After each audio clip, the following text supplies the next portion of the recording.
Yo, entry 42.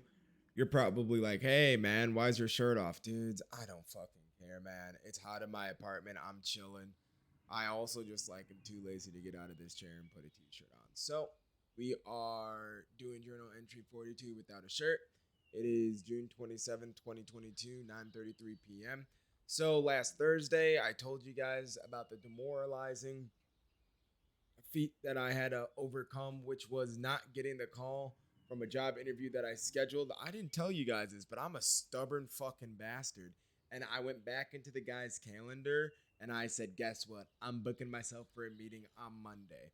So I had a job interview today. I have a little follow up tomorrow and then maybe have a face interview later this week, which is exciting. And then I have another phone interview on Thursday, and then on Friday I have a interview with a university. What's it called? An international university in Japan. So we're moving. We're moving. And the two jobs that I potentially could have are, what's it called? Remote jobs. So we're good to go. We're really good to go. If we get another remote jobs, we're good. I'll probably ask to start in August, as weird as that sounds. And then me and my buddy will be able to move in together in further south, which would be cool. I'm actually in between wondering if I want to stay with one of my friends who finished paying off his house, if he allows me to, or my other friend, because I don't want to be tied to a lease, as weird as that sounds, if I do get admitted into this school, which would be next fall, about a year from now. But I want to be able to save as much money as possible and not have to worry about finding a subletter or be able to uh, break the lease if I have to. So we'll see. I don't know. Yesterday, man, I went to a colonial party and I looked like an absolute asshole.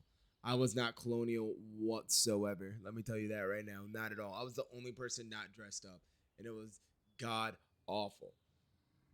Whatever, man. There's nothing worse than there's nothing worse than sticking out. You know what I mean? As in, like, there's one thing if you're being yourself and you're kind of like sticking out, but like when you're at like an event and you're like the one person who isn't like dressed accordingly. It's like if you went to like a wedding and you showed up in sweatpants and a t-shirt and everyone else is dressed the part. Like for me, sticking out like that makes me so uncomfortable. It makes me so uncomfortable. I hate it. Like I was so uncomfortable yesterday. I almost puked. I was so anxious until everyone started going into the pool, and then I was like, okay, this is more my suit. This is more my speed. I'm dressed like everybody at this point. So we're chilling. We were chilling after that, but man, I realize when things are supposed to be a certain type of way and then I am not doing it that way, it's anxiety becomes my best friend. Some people, not my worst enemy, my best friend. We are like side by side hugging, like, what's up, buddy, old pal? How are you doing today, anxiety?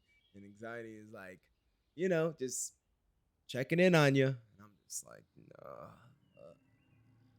like that's about it. Nothing else today. No, nothing else today. We got active, and then we just got to look for more study material, and we're good to go. And then start studying. Yeah, there's not much. Hopefully, I can get admitted into this school. Hopefully, I can get one of these jobs, and we'll be we'll be off. So progress, baby, progress. Listen, the best thing that you can do is not focus on the problem, you focus on the solution. You got to know that the problem exists, but the only way you can get past that problem is figuring out a solution to it. And I know that sounds super self-explanatory, but I feel like when travesty hits most of us, especially when we've lived like a life that we've been complacent to or that has become normal, when it gets shaken just a little bit, we are so quick to say fuck and start panicking and looking at what is causing us to feel this way instead of saying, hey, let's remove ourselves from the whole situation as a whole and how do we get ourselves out of this situation, right? People are like, oh man, it sucks that your contract ended. Oh man, like how are you feeling? I'm chilling, bro. I'm laughing. I'm chilling. And you want to know why? Because I have a plan set in place to be able to get out of this situation. At least I'm fortunate enough to be in the position to be able to. I know some people aren't, but I am fortunate enough. Like, listen, at the party last night, one of my friends, I believe partner, walks up to me and goes, "Hey man, like how are you doing?" I'm like, "I'm doing well. I'm doing well." And he goes, "Yeah, man, I heard you lost your job." And then he started laughing. And then I started laughing and he said, "Sorry." It's like, bro, it's funny. Like, shit happens, man. The contract ended. It's not as bad as people think. It's not like I got fired. It is what it is. It is what it is. But that's about it. Guys, just focus on the solution, not the problem, to overcome the hurdles in your life. Well, the ones that are you're able to, control. Because there's some things that you can't. But that's about it for today. Another short entry. It's 5 minutes and 50 seconds on the clock. And we're gone, guys. Entry 42, I believe. 627, 2022. And we're good. Bye bye.